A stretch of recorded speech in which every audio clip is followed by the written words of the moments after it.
Et après, pour le reste, je me suis quand même bien entourée. Donc, c'est vrai que j'ai pas eu vraiment un coach ou quelqu'un qui m'a expliqué comment monter ma boîte.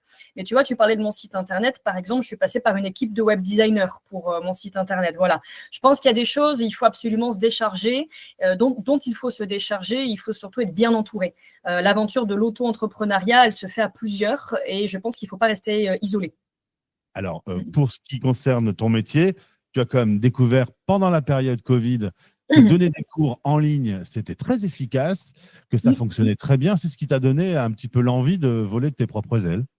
Il y a eu ça, il y a eu les cours en ligne pendant la période Covid où moi j'étais au lycée français de Barcelone à ce moment-là et on donnait donc des cours en ligne à nos élèves pour qu'il y ait quand même un suivi évidemment dans leur scolarité.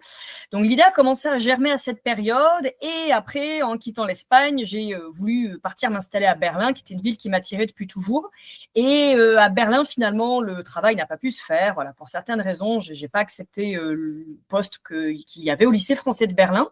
Et du coup, j'ai tiré un trait sur le projet de Berlin parce qu'il n'y avait que cette école-là qui pouvait me proposer un travail.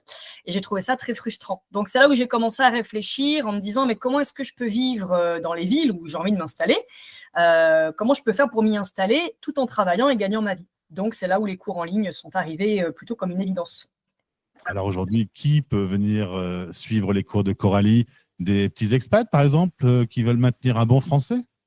Alors, il y a de tous les profils, mais on va dire que moi, j'ai un profil, on va dire, en majorité, ce sont des collégiens et lycéens qui sont dans les lycées français du monde, justement.